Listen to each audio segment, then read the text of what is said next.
Hi అండి, అందరికీ నమస్తే. అందరూ ఎలా ఉన్నారు? బాగున్నారా? ఈరోజు నేను ఎమ్మి సాంబార్ తయారు చేశానండి. సో నా స్టైల్లో ఎలా తయారు చేస్తాను చూద్దాం. బట్ రైస్ కొంచెము సాంబార్ ఎక్కువ వేసుకుని తినాలి, అప్పుడే కదా టేస్ట్ బాగుంటుంది. ఓకే అండి, ముందుగా మనం కుక్కర్లో 1 కప్పు కందిపప్పు తీసుకుందాం. సో చాలామంది మైసూర్ పప్పు అలా చేస్తూ ఉంటారు, బట్ సాంబార్కి కందిపప్పు టేస్ట్ బాగుంటుందండి.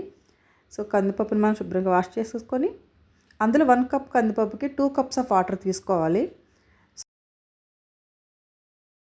ఒక 4-5 విజిల్స్ రానివ్వండి. సో మొత్తం కూల్ అయిపోయిన తర్వాత ఒకసారి లిడ్ ఓపెన్ చేద్దాం. సో చూసారు కదా, ఇప్పుడు మనం దీన్ని పప్పు గుత్తి అంటారు కదా, సో దాంతో మెదిపేస్తే చాలా మెత్తగా పేస్ట్ అయిపోతుందండి. సో చూసారు ఎంత మెత్తగా ఉందో. సో ఈ విధంగా తీసుకుని మనం పక్కన పెట్టేసుకుందాం.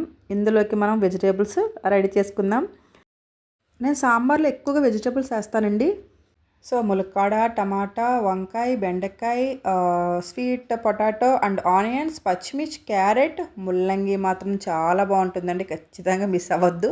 ములక్కాడ అండ్ ఆనపకాయ అండి. సో అన్నిటిని మనం ముక్కలు కట్ చేసుకుందాం. సో అన్నీ ఒక ప్లేట్లో పెట్టి వంకాయలు మాత్రం సెపరేట్గా ఎందుకు పెట్టుకున్నాను అనుకుంటున్నారా? సో వంకాయకి తెలిసిందే కదా. సో వాటర్లో కొంచెం సాల్ట్ వేసిన తర్వాతే మనం వంకాయ ముక్కలు కట్ చేసుకోవాలి, లేకపోతే కలర్ షేడ్ అయిపోతాయి. సో ఓకే అండి, ఇప్పుడు గ్యాస్ మీద కడాయి పెట్టుకొని దీన్ని కొంచెం ఎక్కువ ఆయిలే పడుతుంది. సో ఆయిల్ ఒక 5 టేబుల్ స్పూన్ తీసుకుందాం. అది వేడైన తర్వాత అందులో మనం ములక్కాడ ముక్కలు వేసుకోవాలండి ఫస్ట్, ఎందుకంటే ఇది కొంచెం ఎక్కువగా ఫ్రై అవ్వాలి కాబట్టి. సో ముందుగా వీటిని వేసుకోవాలి. వీటిని ఒక 2 మినిట్స్ మనం అలా ఫ్రై చేసుకుందామండి. ఎక్కువగా కలర్ షేడ్ అయ్యేంత అవసరం లేదు, జస్ట్ నార్మల్గా 2 మినిట్స్. తర్వాత ఇందులో మనం సొరకాయ, ఆనియన్స్ అండ్ క్యారెట్ యాడ్ చేసుకోవాలండి. సో వీటిని కూడా మనం ఒక 2 మినిట్స్ ఫ్రై చేసుకోవాలి. సో వీటిని మనం ఆయిల్లో ఫ్రై చేయకుండా నార్మల్గా వాటర్లో కూడా బాయిల్ చేసి కూడా సాంబార్ చేసుకోవచ్చండి, అది కూడా బాగుంటుంది. డిఫరెంట్ టేస్ట్ అనమాట, బట్ నా స్టైల్లో నేను చేసి చూపిస్తున్నాను మీకు.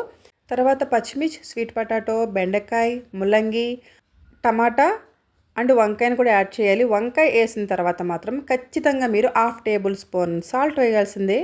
ఎందుకంటే చెప్పాను కదా ఆల్రెడీ మీకు, వంకాయని ఎప్పుడు కూడా సెపరేట్గా ఉంచకూడదు. సాల్ట్ వేయకపోతే కనుక అది కలర్ అనేది షేడ్ అవుతుంది అనమాట. సో అలా వేసిన తర్వాత కొంచెం మగ్గిన తర్వాత అందులో మనం కొంచెం కరివేపాకు వేసుకుందాం.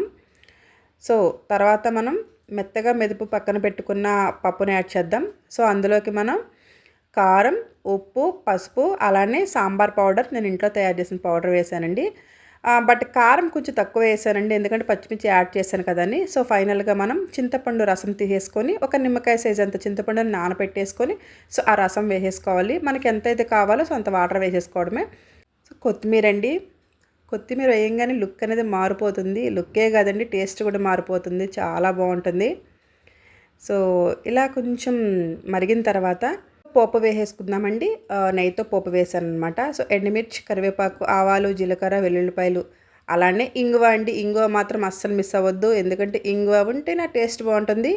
ఓకే అండి, ఫైనల్గా ఎంతో టేస్టీగా ఉండే మన సాంబార్ రెడీ అండి.